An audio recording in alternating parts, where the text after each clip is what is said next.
بسم اللہ الرحمن الرحیم۔ رسول اللہ صلی اللہ علیہ وسلم نے ارشاد فرمایا، میری آدھی امت قبروں میں چلی جاتی ہے نظر کی وجہ سے، نظر ان کو مار دیتی ہے۔ اور پھر فرمایا، جوان صحت مند اونٹ اسے نظر کھا جاتی ہے اور وہ دیگچی میں پک جاتا ہے۔ آدھی امت نظروں کی وجہ سے قبروں میں، نظر اگر اللہ نے آپ کو پیسہ دیا ہے، دولت دی ہے، کوئی آپ کے پیسے کا دشمن ہے، کوئی دولت کا دشمن ہے، کوئی صحت کا دشمن ہے، کوئی نوکری کا دشمن ہے، حضور نے فرمایا آدھی امت تو اسی نظر کی وجہ سے مر جاتی ہے۔ اور پھر فرمایا صحت مند اونٹ ہے، اسے کسی قسم کی کوئی بیماری نہیں ہے، لیکن کسی ایسے شخص نے اسے دیکھا جس کی اس پہ نظر پڑی، بالآخر وہ بیمار ہو کر دیگچی میں چلا گیا، اسے ذبح کر دیا، اسے پکا کر کھا گئے۔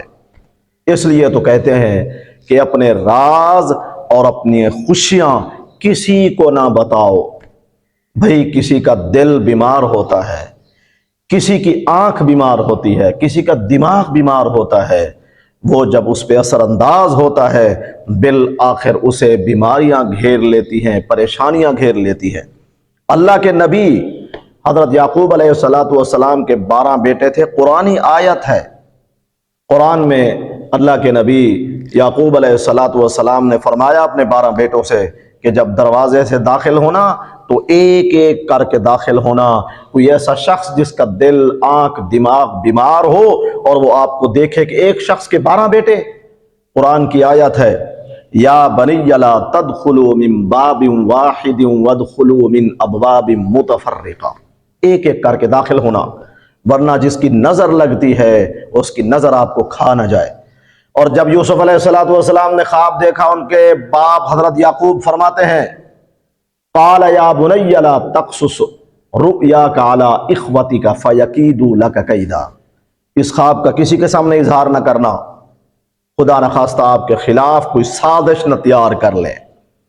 تو سب سے پہلے اپنی نعمتوں کا کسی کے سامنے اظہار نہ کرے۔ اور صبح و شام اس کا علاج یہ ہے، نظر سے بچنے کے لیے جو علاج ہے وہ یہ ہے کہ آیت الکرسی، آخری 3 سورتیں معوذتین اور قل ھو اللہ احد، صبح و شام ان کو پڑھیں، اپنے بچوں پر پھونکیں، اپنے گھر پر پھونکیں، اپنے کاروبار پر پھونکیں، اپنی صحت پر پھونکیں۔ نظر کا علاج یہ ہے قرآن سے، انشاءاللہ تعالی نظر سے آپ لوگ محفوظ رہیں گے۔ اللہ تعالی ہمیں لوگوں کی گندی نظروں سے محفوظ فرمائے، ہمیں بھی، ہمارے بچوں کو بھی، ہمارے اہل و عیال کو بھی، ہمارے گھر والوں کو بھی۔ وآخر دعوانا ان الحمد للہ رب العالمین۔